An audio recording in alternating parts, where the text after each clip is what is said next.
Constructing your life is about much more than just building a bank account. Each week, join real estate entrepreneur and mindset coach Austin Linney as he interviews guests who are constructing their dream lives and impacting the world around them on a daily basis.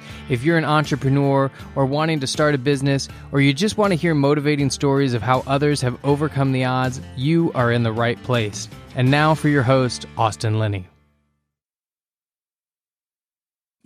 Guys, welcome back to Construct Your Life.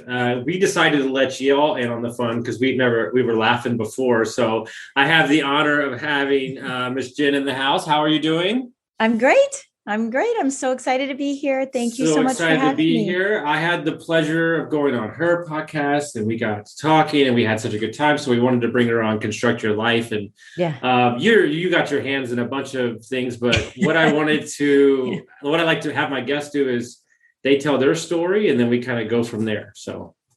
Yeah. Well, I mean, do you want my story now? We'll just talk about the now story. Yeah. So let's see. I am a podcaster, obviously. Smile. I'm a podcaster. I have two podcasts, but I've been a podcaster for about 6.5 years now. And, so I'm a veteran in this and I didn't realize that podcasting was so new. It feels longer. It really does. It feels like it's been around forever. But I'm an author, multi-book author, #1 bestseller. I have 2 books I'm working on right now. So they'll be out here shortly. One will be out in June. I think the other will be out around September. And we can talk about those books because they're really fun. And then I have a TV show coming up on board, a streaming TV show. I've got some really, really strong backing from some HBO people. And what else? I'm a coach and I'm a speaker. So if you need speaking at an event, I'm great at coming to speak at events as well. So, and I'm an investor and I'm a glamma and I've been married to my husband for 38 years. He's my high school sweetheart. So, I mean, there's just a lot of things that are going on with me right now. And I'm investing in Bitcoin, if you can believe it or not. Yeah. So guys, everybody else. And I'm on Clubhouse. So guys, you've officially met the only person that has more jobs than I do. You officially met her.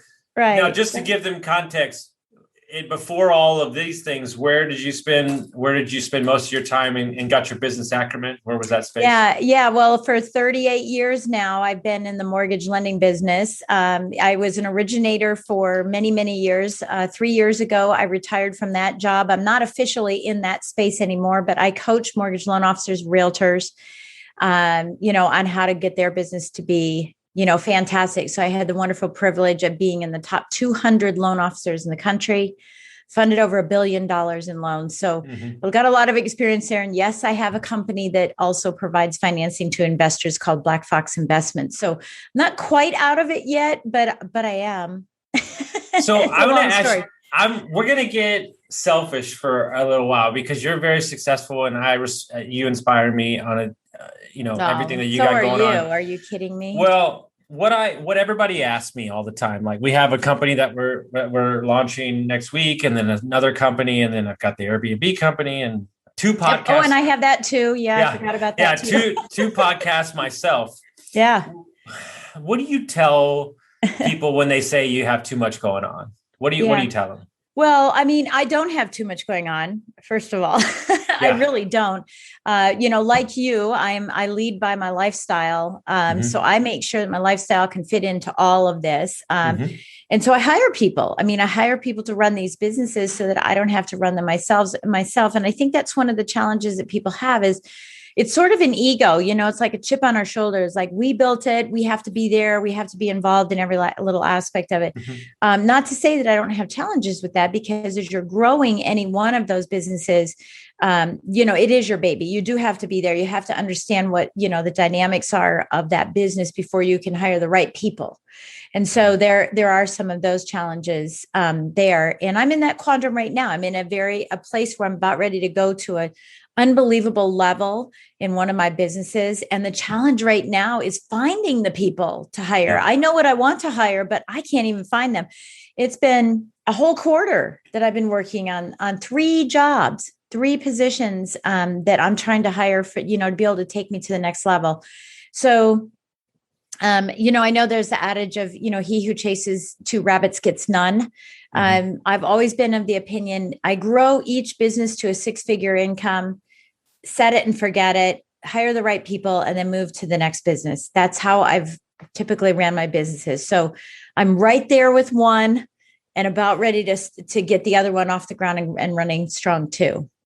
And that really is, perception is reality, right? And people see me and they're like, "Oh, dude, 2 podcasts." Well, guys, I have 9 podcasts scheduled today, and then we're writing like 2 books right now. Well, I'm not writing those books. Yes, I'm the vision, and we have a ghostwriter. Right. We're ghostwriting.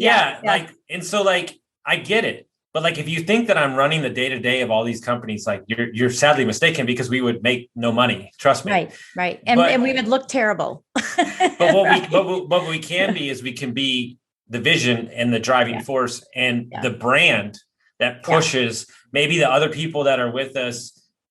It elevates who they are with their skills, right? And you're finding this package together. And that's how you could, because here's what we have done, you and I, is we've figured out what works for us, and we're totally comfortable in that space, where a large majority of other people, it would freak them out. Right. Let's be honest. Yeah. But like, it works for me. If I don't have that going on, I feel like I'm not going anywhere, which is that's the last thing you want. Yeah. Yeah. And I mean, it's funny you said that, because I had just crossed over that threshold with one of the businesses and said, okay, so now what's the next thing? What is the thing that's pulling me, to go to take on a next project? And I thought, should I just wait? Am I going too fast? Is, all of that. And I'm going, no. I built it so that it's running on its own, and I have more free time to dedicate to that business. And I always measure, where does that free time want to go? Do I want that to go into more things that I want to do? Yeah. And right now, I mean, that is something that I'm kind of toying with, because I played tennis in high school. I was a state champion, and I've played tennis off and on for years. And I dance all the time, right? So I got the dancing down. I'm back to dancing, thank God, with COVID. But now I'm like, oh, I really want to get back into tennis. I want to play more tennis. So if I decide to move forward with this business, then I'm sacrificing tennis. So I have to make that decision. And those are all the decisions that I make on a daily basis is, how much can I dedicate to this business? How big could it grow? And mind mapping that, to say, well, maybe I'll grow this one a little smaller so I can take advantage of summertime and get back into tennis and feel really good about it. I'm also taking sign language. That's another thing. My husband, as we get older, he refuses to get an ear thing. What do you call it? A hearing aid. He refuses to get it. Yeah. And I am so sick of saying everything 3 times. So I literally am taking sign language so I can start signing with him, because that's where we're headed. Well, what's interesting is somebody told me this, and as I've met high achievers, it's very interesting, right? Look, either you fill your time and money with something, or it will find a place for it. Oh, yeah. Meaning it finds a place, and that could be a Netflix, or it could be in a business. And here's the thing is that I know high achievers that at, let's say, 5:00, right? They schedule 45 minutes to play with their kids. Like, it's on the schedule. And what they mean by that is, like, I'm not saying here's my schedule and then afterwards my family gets what's left. No. I'm saying, like, and so we took this on another level. What if you, like, I have a real hard time journaling, right? Well, now I've done it 10 days in a row. I put it in my morning ritual, like it's in the to-do list. And so, because it's in the to-do list, like whether that's stretching, journaling, because I've created that time that matters to me, then it happens. If you don't do that, then it'll be filled with something else, whether that's scrolling Instagram or whatever it is. Yeah. I mean, all kinds of stuff. It's funny. I just bought I'm afraid to say this because I don't know the right word for it. I've got to get the right word. I apologize, but it's a thing that you stand on and it vibrates. So I don't want to say it's a vibrating machine, but you stand on it and it vibrates, and it's high, like high vibration, because it helps flow of blood, like blood flow.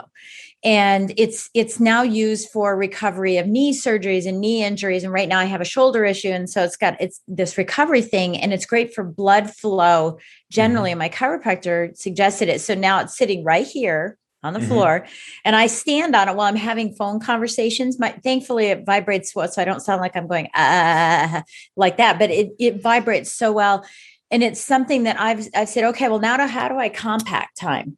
So I'm actually double dipping on some of the things that I'm doing, because I can get that done while I'm having a conversation with them and get the blood flow going, because we're sitting on these, well, and I have a standing desk, but I happen to be sitting right now, but because I want to get that blood flow going. And so I do that 3 times a day, but during every, certain calls where I don't have to be on Zoom, I'm on that sucker, just making sure there's blood flow, and I'm doing planks on it while I'm on it. It's just a killer, but now I'm compacting time. Well, we were talking to some guy yesterday, and people think that more time, meaning more time in working, more time in something creates, right? No, what you're looking to be is to optimize your time and be more potent and effective. Yeah. Like with your time. I love that word, potent. Yeah. That's what he used. He's like, I want to gain more business, but I want to be more potent with my time. And it was like, it really stuck with me because intention. Yeah. Because exactly. Intentional and networking. Like here's a perfect example. I have divorced from Clubhouse pretty much. Like I have too. I just logged out this morning. I'm so sick of the reminder. Yeah. And so I've kind of divorced from it, because here's my thing. If you're a new entrepreneur or you're a new investor and your intention is to meet 5 new people a day or a week, excuse me. If you meet those 5 people on Monday, you're done for the week. You're done. Like you're done. You don't need excess. Like if that's your goal and that's what you did. So when I say networking, like the book we're writing, it's not networking. It's intentional networking. Like, who do I need to meet? Who am I at this convention to see? Get in, get out, move on. Yeah. Get in, get out, move on. Because what happens is over time, if you don't do that, you look up like the first week of Clubhouse and you're like, Jesus Christ, I was on. Now, don't get me wrong. Right. The guy I'm going to meet on Friday is because of Clubhouse, and holy shit, like it might change our business, but that's because it was an hour conversation. We were out, and then I moved on with my day. And so, I call it circling the drain. Okay. That's what I've been telling everyone, is like, you're circling the drain on Clubhouse. And so I had to back up, come up with a strategy. I go there twice a week, and I go there for intention. I'm doing I do masterminds. I'm certified as a mastermind leader, right? So I have a couple of masterminds. So I go in and say, hey, I'm doing a mastermind. And then I come back out, and then I go in and say, hey, I'm a podcaster in 2 different arenas. And so I make sure that I go into 2 different groups, one for mortgage and real estate and investing, and the other for, the other podcast, Success to Significance. It's intentional, very, very intentional, but I like the potent. It even seems more than intentional. I love it. Yeah. It seems focused. So you coach people, you've coached people for years. You put on events. I know this is a broad question, but if I just had to say anybody that's new to entrepreneurship or investing, what would you say is the 3 biggest mistakes that if you could just like shake them at 20 and be like, you mean I could choke them? Yeah. Choke them and be like, do this. Don't do this. Yeah. Like what have you learned over the years? Well, it's funny. Cause my book that you see behind me, launch is all about that, because I wanted to just choke people, because the 3 things I would say, and then I'll get very specific, but the 3 things that I say, and it's in the book, is stop talking, take action, get results. Those are the 3 things. Like, enough of the yik yak. You got to take the action. It's not about consumption. And I think a lot of people do that, and especially like we're talking about with Clubhouse, or we're talking about with networking pre-COVID, or maybe post-COVID, or the conference junkies, or whatever, is that it's consumption. You get to the point where you're like a squirrel, and you've got all these nuts in your mouth, and you're drowning in your own saliva, because you're not taking care of, you're not taking action on it and making it happen. You're just accumulating. And I think that's one of the first issues is you'll never know everything. So just take action. Just start taking action. You'll make mistakes. That's okay. We all have. You will learn from those mistakes. Don't look at those mistakes as bad decisions. Look at them as learning experiences and move on from them. And next time you get to that cross in the road, you will know the right path to be able to take. So the first thing I would say is take action. The second is don't go alone. Do not go it alone. Get in a true mastermind. Network with the right people. Surround yourself with people that have the strengths where you have the weaknesses. And I promise your strengths will be their weaknesses as well. So don't go it alone. And the third is hire fast. And I know there's a lot of adages, slow to hire, fast. I'm not talking about that. I'm talking about hire quickly. Don't wait. Hire quickly, because you'll manifest everything. You will manifest everything. It's amazing I know sometimes you can go, oh my gosh, look at how much money I'm spending on all these people, but then look how much money I'm making. Yeah. If I were doing it by myself, I wouldn't be making or spending. 100%. I love those. Here's the deal. Lack of information is not the issue. It's that, to be honest with you, the flow of too much information is probably the issue, meaning that, look, I'll use a perfect example just to make it as simple as possible. If you were to go out in the world and talk about food and health, there are 45 different contrary things that you should do. Don't eat eggs, eat bacon, don't do this, drink this, work out this way. You have to do enough things in business and in life to find out what works for you. Yeah. And here's the deal. Not everybody's a miracle morning person. Maybe you're a miracle night. Then be a miracle night. You don't have to do what everybody else is doing. And it drives me crazy because I think that the problem that they're not acting on the information is they haven't paid for it personally. Yeah. You don't have skin in the game. Yeah, I think, sometimes I do agree, but I have clients that pay and don't show up and it drives me crazy. I can stand back and go, well, hey, the goody for me. Giddy. They didn't show up, but I don't want that. I truly don't want that for people. And so I'm always reaching out going, hey, are you going to come to the meeting? Schedule your next coaching class. Because those that do, I have clients that have quadrupled their business, right? Mm-hmm. Quadrupled their volume. And in a year and a half, because they got in, they went in, they didn't tip their toes in, they didn't pretend, they didn't, they weren't apprehensive. They just jumped in and did it. And they looked silly and they failed and they succeeded all at the same time. Right. And that's what we have to be able to do is just put your ego aside because your ego, will get in the way of your success. I'll call myself out. In my 20s, I talked a lot, like a lot. Like, I'm going to do this, I'm going to do that. And I'm too worried about like what people thought of me or like what they saw of me. Like maybe it was the alcohol, maybe it was just whatever, my own insecurities. And I say about a month and a half ago, you gotta love a good mentor. And, he's a good friend of mine. And he kind of gave me one of those talks, He was like, I got an idea. He's like, for the next couple of years, just shut the fuck up. He's like, shut up. He's like, let your results do the talking and you just go to work. Like, just go to work. Like, we don't care anymore. And it was one of those talks where like, if you're easily offended, you'd be like, oh, what a dick. But like, when I sat with it for like 2 weeks, I was like, okay, got it. Like, and I think people talk too much. Like, just go to work. Let the results do the talk. Well, it's funny because originally I wanted to call the book "Shut the F Up." And my publisher said, that's a little too strong. And I said, well, I just want to say, shut the F up and go do it, because someone would pick it up if they saw it and think like, shut the F up and go do it. Yeah. That's why I said strangling necks. And then we toned it down to stop talking, take action, get results. Right. but the tone for that really is stop talking, stop it. Take some freaking action and you're going to get the results. If you want to continue to talk, you're not going to get the results. So your choice. Every day you have that choice. You can stop talking, take the action and get the results, or you can continue to talk and wonder. And it's like, why, I just wish that people would stop delaying their success. It's here right now. Take it, run with it, go. Yeah. You don't need to wait till the first of the month. You don't need to wait till January 1st. If this, then that. Yeah. No. Yeah. And what's interesting is like, and this is why I think it's so awesome, because you do have so much going on, but you live by what I preach. And in the way I build my businesses is like, I was in Costa Rica like a week ago, right? Or like a week and a half ago. That's why you're so tan. Yeah. I was in Costa Rica for a week and a half ago. True story. I'm not joking when I say this. My dream is to own a hotel or some retreat in there. Right. Yeah. We went somewhere, just driving, no agenda. Randomly drove down this road and it was like lunch. Okay, well, we went up, drove up the mountain, found out I met the owner.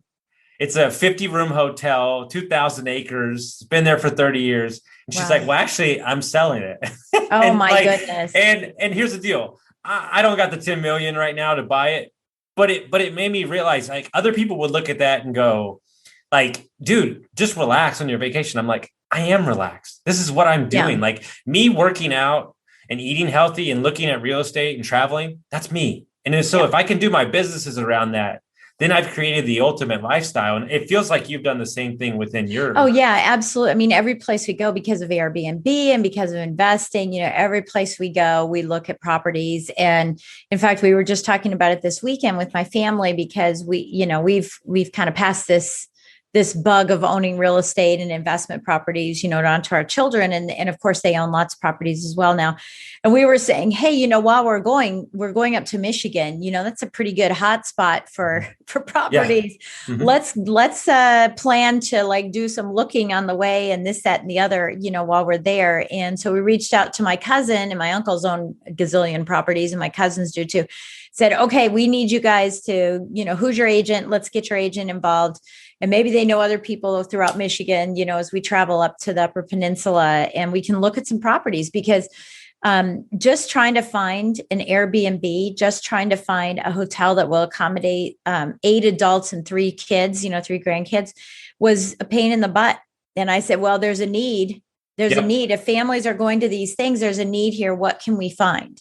So we're looking at multifamily, and we're looking at, Airbnb, how it's a new wave now with multifamily is making each one of the units an Airbnb. Sure. So, so we're looking at that and like crossing out some walls or knocking down some walls and that kind of thing. I actually have a good friend who lives up there in the multifamily space. If you want me to.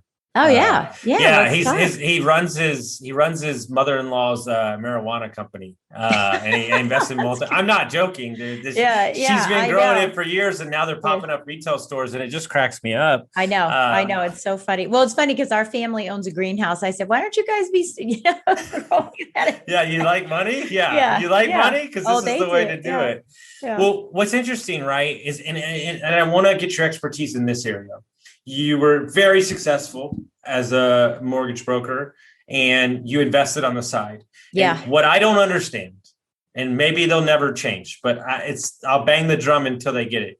Why do these people that mortgage brokers and real estate agents, I know where you're going with this, that are amazing at what they do and see the inside of deals all day, what holds them back from investing? Then how did you compartmentalize? I'm here, I'm focused on my job, but I want to make sure that I'm creating long-term wealth. I know. I knew you were heading that direction, because it just drives me crazy. I think part of it is a fear of success, part of work. I know, I'm a little bit of a tangent here, is when I was training real estate agents for many, many years. That was my avenue into picking from the litter, from the crowd. It started my speaking career, ironically. But that was how I got business. But I would start this 8-hour business planning class with them by saying, who wants to make $50,000? And the reason I did that is because I wanted participation, and people wouldn't even raise their hand. I go, come on, raise your hand. Everybody wants to make 50,000. So keep it up. Okay, that's fine. Who wants to make 100? Everybody kept their hand up. Who wants to make 250? Hands went down. Who wants to make 700? Hands went down. And I said, why do your hands go down? Well, I'm already working my butt off. I'm working long hours. I'm working. And I can't possibly imagine that I can make that kind of money. And what happens is that, we know that it's compound interest. It's the same thing. As soon as you make 500, it's easy to make $1 million. As soon as you make $1 million, it's easy to make 3 million. And that blows my mind. So it's not working hard. And I say this all the time, work on purpose so you can play with passion. If you are purposeful in what you're doing, stop doing the activities everybody else does. Stop doing what somebody told you they did 80 years ago. Do what is important to you. Find what your core values are, find what fulfills you, and do those activities so you're not eating soup with a fork, right? Eating soup with a fork. Every day you get home and you're exhausted from all the activities, but you're not fulfilled. You're not filled up. You're not fulfilled. So I think that's part of the issue. So that's a little side note there. I don't know why they do it. It is something I coach all the time, is like, we're going to be coaching about lifestyle. We're going to be coaching about killing it with volume. And we're going to be coaching about revenue streams. Multiple revenue. Well, we can't because of RESPA and this, that, and the other. No, there's no law that says you can't buy investment properties. Mm-hmm. There's no law that says that you can't hold second mortgages on other deals that you're not associated with. There's no law that says you can't have Airbnbs. There's no law that says you can't invest in the stock market if that's what you choose to do, or options or whatever. There's no law that says that. And so yet I think they're so confined in this bubble of compliance that they think they can't do, that type of business. So that's the first thing. How did I compartmentalize it? First of all, my uncles are multi-millionaires. They own over 700 units, right? And I learned that when I was a little girl. In fact, I rode on that little machine that buffs floors in the lobby of a building. Okay. I sat on that machine at night while they were buffing floors because they had on a side gig, they had a commercial real estate, commercial cleaning, not like we trashed emptiers now, but commercial cleaning. They had that on the side. They were investing in real estate. I was cleaning apartments with them. They own like the whole town of apartments for a university. And I was cleaning those apartments with them, and I was cleaning these places with them. And they had the greenhouse, and they were renovating, and they now own golf courses and casinos and resorts and all kinds of stuff. And so that work ethic was already put in there. And of course, my mom and dad did the same thing. They bought 5 acres of land. Then my dad went down to the auction and found mobile homes and pulled the mobile home up. He was a general contractor and an architect, pulled the home up, did the jigging and the well and all that stuff, put it on permanent foundation, and they started renting them out. And after 5 years, they would offer it to whoever was there for 5 years on a lease option, or just a straight out buy, because they owned it free and clear. So I inherited 14 of those properties when they passed away. So now I have those properties and I'm doing the same thing. But my need came from just saying, well, wait a minute, I'm in the business. Why aren't I investing? It's kind of like a Mary Kay consultant saying, hey, you should wear makeup. I don't, but you should. Right. And, so I started investing, very, very young. Our first property was when we were 19 years old. We weren't married yet. We bought it in May. We got married in July. We still own that property in Colorado. It's pretty hilarious because 38 years later, we own this little thing. And, I'm about ready to buy my childhood home in Michigan. That's one of the things we're working on right now. Yeah, it's right next door to my grandparents' house. Of course, they've passed, but my uncle's still there. So I'm hoping that, I can buy that property. It's a 3-unit, my childhood home. So I'm going to hopefully be able to buy that. But out of my own need, because I started buying property and then I wasn't eligible anymore for traditional financing. So out of my own need, I started looking at creative financing, and I found a whole world of financing out there. And I thought, well, heck, if I'm using it, there's probably other people that need it. So I went out and told all my realtors, yep, I can do regular stuff. My niche is obviously an investor. That's one of my niches. It was. And I said, but if they don't fit in traditional financing, I can do the financing over here under this umbrella called Black Fox Investments. And so I started doing loans on that side, and there was no conflict because I couldn't get the loan done there. And so I started doing that type of thing. So now I had a rev stream there. And then I had, it just kept going. And then when Airbnb came out, I converted a bunch of our investment properties, whatever we could convert, we did to Airbnb because it's so much better. We converted to Airbnb. Then we started looking at lease options with people, trying to get them to do that, doing some wraps on our own mortgages, because I got to the point where I just didn't want to be a landlord anymore. Yeah. I just wanted to have monthly income coming in. I call it mailbox income. I want to go out my mailbox, open and go, ooh. So the more I could create, the better. All of that allowed me to make this move into what I've been doing now full time, is coaching, speaking, and podcasting. If I had not done that, I never would have been able to make that move. There are people in those industries that are just miserable because they're stuck there.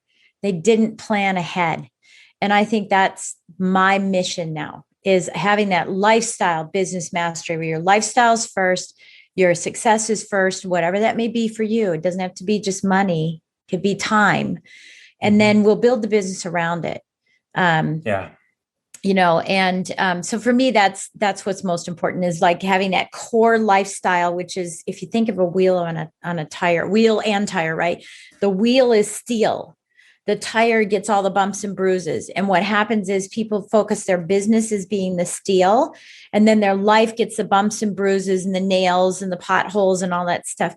And I just want to invert that and build the business around your lifestyle. So I don't know. I mean, the people I coach, they get it. They're looking for new ways. They're like, oh, it's a new way. And I bring in people to teach them new ways. How's everybody doing, guys? I want to talk today about our sponsor for May. A good friend of mine, Mark Simpson, runs a company, boostly.co.uk. Guys, everybody knows that I'm in the short-term rental space for many years. And I think one of the quotes he said to me was, you can't build your real estate on somebody else's property. And it really resonated with me because we are so reliant on an Airbnb, a HomeAway, these systems, right? And headed into this year, it's very important that we get direct bookings, and they're the best in the business at this. So in 2021, everybody needs to be building a website to create direct bookings, and you can't rely on Airbnb. Plus, you're giving them a ton of money. And so 64% of all the websites are powered by WordPress, and these private message companies that offer you the free website, they're not on WordPress. And so it's this trick that they're doing. And, these guys are the best in the business, the best in the world. And I'm not just saying that because I use them. I'm saying that because they are. It's the simple fact is that they service over 600 clients worldwide, and you need to get this done. And you can get it started for as little as $99 a month. And you could do that with one property, 100 properties. But you need to be capturing emails. You need to be sending direct marketing back to these guests. And the way to do that is to create a website. And these guys are the best in the business. When you get direct bookings, you're saving money every year, and the profit margins can be exponential. And so if you want to learn more about them, head on over to boostly.co.uk/constructyourlife. Not only is Mark a great entrepreneur and CEO, but he's a great person as well. Well, and to really drive a point home, and obviously with my divorce, I don't have those things now. But what I used to do is I used to tell every 20-year-old that I ran into, like I have like 3 houses. I probably had like 350 in equity. We sold one and gave one away, stuff like that. And I would be like, I'd give you that. I'll give it to you free and clear. I'll write it over. I'll start with 0. Now, what I know now. At 20 years old, I'll take it back. And in 2 years, I'll have 100 units and be financially free. And people think that financially free is retirement. No. Financially free is the start of you actually getting to do what it is that you want to do for the rest of your life. That's it. They have it all they have it all backwards. Like we're just going to sit on a beach the rest of our life. And are you kidding? I would last the day, sitting on the beach. I don't even like it that much. I love business. I love to work. I love conversation. Yeah. A friend of mine calls it phone in hand, toes in sand. Not the laptop lifestyle. We've gone beyond that. Now it's phone in hand, toes in sand. I mean, that's exactly. Yeah. I think people think linear. They think, and I've talked about this too, is learn, earn, return, right? In your life is that you learn and then you earn, you have all this earning and then you want to give back and stuff like that. And that is the only linear thing I speak about. But as you're going along, you're branching out constantly. I don't know of a tree that grows straight up. And well, it is. Here's what it is. You want a palm tree life? It'll grow straight up and then blossom when you retire and you're on the beach and there you go. Or you can have a regular big mother tree, an oak tree that lives for years and years and years and lives on to perpetuity for your family, for your legacy and your dynasty, that grows and has branches and branches and branches and it's full and it's filled and it never has a tip top end, Yeah, that's it. Ooh, I just came up with that. Yeah, I know. It's an amazing analogy. It was so good. It was so good. Live, poof, right? Yeah. I'd love to and we'll finish off here because I know what masterminds have done for me. I know that I look at my life now and I'm like, most of the people I talk to on a day-to-day basis is from my masterminds, and what I told the guy when the first one I ever joined, he said, "Why do you want to join?" And I said, "My dreams are bigger than the people I'm around." And he's like, boom, you're in. Boom, like, you're in. Yeah. Instantly. He's like, best answer I ever heard. Yeah. I love that. For anybody out there that's new or young that hasn't joined one or hasn't joined a group, like what, I mean, I know you champion it, but like, what do you think makes it so special? Well, I mean, it's people to lean on. Again, as an entrepreneur, we can be in such an island, right, by ourselves. Even if we have team members or we have 1099 people, whatever, or employees, we're not really going to them we're going to them for advice on their specialty because they're a worker bee, and some give you advice, but they're really looking for direction from you. And that's what I like about the mastermind is that everybody has different skills. And it's funny because I'm in multiple masterminds. I'm in a mastermind for women with 6 and 7 figure income. I'm in a mastermind with Secret Knock and a mastermind there. I have my own 2 masterminds that I run. One is mortgage specific and the other is everybody, right? Or mortgage and real estate and then everybody. And I find that what I need is their specialties, and we're texting, we've got text chains between all of these masterminds like crazy. And, it's just simple things like, okay, I need to create a form for my workshop, to do a survey, right? Like I've got a paper survey, but I need to do a form. What's the best way to do the form? What's the fastest, easiest, best way for me to be able to deliver it and get it done, et cetera. And I got, okay, you can try Jotform. You can try Google Forms. Here's what I think about that one. Here's what I think about that one. It's counsel. It's not opinion. And there's a difference. It's counsel is, I've been there. I've tried it. I know how it works. Opinion is, oh, you could try Jot because I heard it, Jotform. You could try the Survey Monkey because I heard it was good.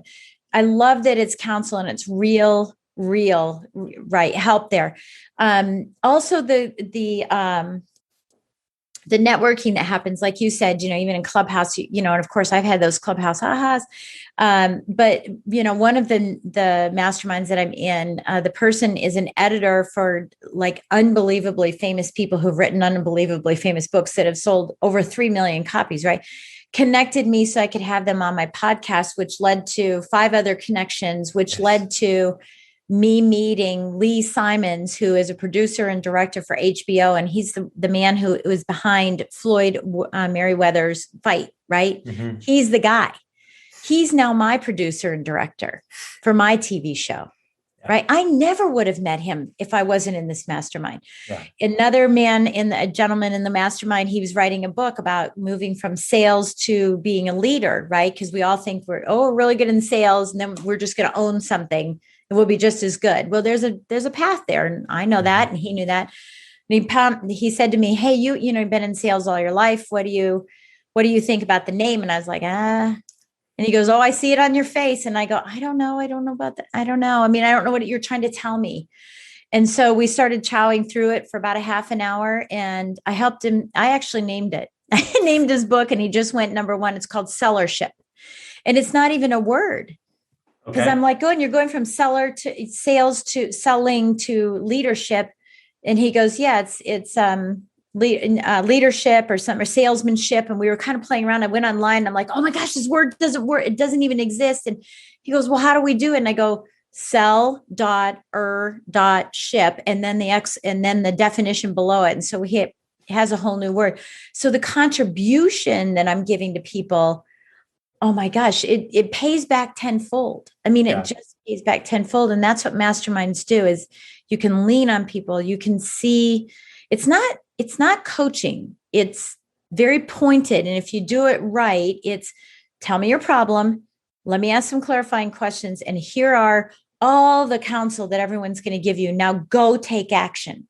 That's the key. Yeah. I almost think whatever the information is in the group is almost secondary to the people next to you in the group. And that's where you get the connectivity. And it's like, hey, met this guy on Clubhouse, come on the podcast. And he's like, hey, your idea is fucking awesome. And me and my brother are looking, call him. And then like 3 days later, I'm in Dallas sitting in his house. Like, it's like, boom, boom, it went that quick. And that's what people don't get. It's like, the information is one thing. And like, but there's also YouTube for all that stuff. And like, you just want to be around like-minded people that can kind of like grow together and go up. Yeah. And there are people that are higher than you, and there are people that are lower. They're upstream and they're downstream from you. I mean, you've got people like that, but that's what's so great about a mastermind is you can pull people with you. You can drag people off the shore. You can, everybody's got a skill. And there are times when we pop into something, a challenge, and we don't have enough people in the group to solve the problem. So we all say, okay, ready, break. Let's go out to the feelers to all of our other groups. Let's see if we can solve the problem for each other. You just don't have that when you're working alone. No, I love that. And so if people want to find out about the 13 things that you're doing at the same time, no, I'm just kidding. But if they want to find out about the podcast, the books, how would they do that? Yeah, I know. It's so funny. Well, just go to jenduplessis.com, if you want to reach out to me and talk to me, but you're not going to find everything there. I'm just sort of everywhere like you are. I'm on Clubhouse. I'm on, follow me on Clubhouse, follow me on Instagram, follow me on all those places. The JD3 TV is the streaming system. It's part of James Dentley. James is best friends with Les Brown. He's his mentor. Les is behind this project. Kevin Harrington from the Shark Tank, the original Shark, he's behind this project as well. So the JD3 TV is already streaming. My show's a little behind because we're taking it to a different level than having it be a virtual like this. Sure. And I don't know why God's blessed me with that opportunity, but I'm excited. We have some unbelievable guests. It's called, by the way, Tell Me I Can't. And that's the name of my new book. I love it. Yeah, it's the name of my new book as well. I might as well have that tattooed on my chest right here. Exactly. Me too. Yeah. Me too. Yeah. You know what's interesting? Something just came to me, and you said it to me when the first time we talked. I view myself like I was telling somebody yesterday. I think the later part of my life, like 50 and on, is going to be pretty wild. Like somebody brought to my attention yesterday, they see me directing movies. And I was like, wow, I've never thought about that because I love photography. I love all that stuff. But I thought of something about 6 months ago and it changed my life because I realized I'm putting all these groups together, these calls where we've got $1 billion worth of real estate. And I realized that I'm a TV host. That's what I am. I'm a TV host. Yeah. And I want to speak on stage. You basically in no way, shape or form, just living your life have created the blueprint for me to follow behind. And I can't wait to share the stage with you one day. So. Oh, we will. Yeah. Yes. I know it'll be exciting. I can't wait to be on stage. Yeah, me too. Again, I mean, goodness, in 2019, I was on stage 30 times, right? I was actually 32 times. And, I miss being on stage. I totally miss being on stage and walking back and forth and really being myself. I feel like I'm confined sometimes, because I'm really talkative, but thank you for saying that because, it's just happened. I mean, this, I've shared stages with Tony Robbins and Darren Hardy and Michael Jackson, Magic Johnson and Barbara Corcoran and, Les Brown, obviously, and Les Brown Jr. and Jack Canfield. I mean, you name it. I've shared stages with them. And, it's nice to be able to pick up the phone and just text them. Yeah. Just text them. I could text Les Brown any moment and, see how he's doing and see what's going on and ask him to come on to this video if I wanted to. Say, hey, let's call Les, see if he can hop on right now and see if he can cover this. It's great. It's really, really powerful. And it just, it levels me up as well. And, I'm just being pulled into, for this particular TV show. It's not about the money. It's not about the ego. This is a pull that says, I've been told, tell me, that I can't so many times. And I'm going to show people what I can do. And that's what I do. It's not a proving thing anymore. Like it used to be when I was younger. It was stop proving and start living. I'm living now. And what I'm doing is sharing these stories. So I have Brian Smith, the founder of UGG Boots. He's going to be on the show. Just a lot of really great people. There's a gentleman, I can't think of his name, and I don't want to talk out of turn, but he was born without arms and legs, but he's going to be I know who he is. Kevin, Steve, I can't remember his name. But he's there's two guys. There's a guy that was in my mastermind named Nick I can't say his last name, but it's very long. But that's not him. Yeah, this is the other guy. Yeah, but the same thing. So he's going to be on the show because so many people have been told that they can't. And I just want this whole thing to be, you're too tall, you're too fat, you're too skinny, you're too white, you're too black, you don't have a mother, you don't have a father, you're too poor, you're whatever, you're not smart enough. all of those things we are going to be exploring. And that's the name of the book as well. Tell Me I Can't. And I love this so much. Writing the book, my ghostwriter has written for Hallmark movies. So we're writing the book to present it to Hallmark to be one of their movies. Oh. Look at you. I mean, I'm glad I got you on now. Busy. Stop talking. Take action. I'm glad I got you on now because I have to go through your publicist from now on. Baby. So yeah. Guys, if you like this episode, make sure you send it out to your friends. Leave us a review. We appreciate y'all for listening. We'll see you next time. Thanks a bunch.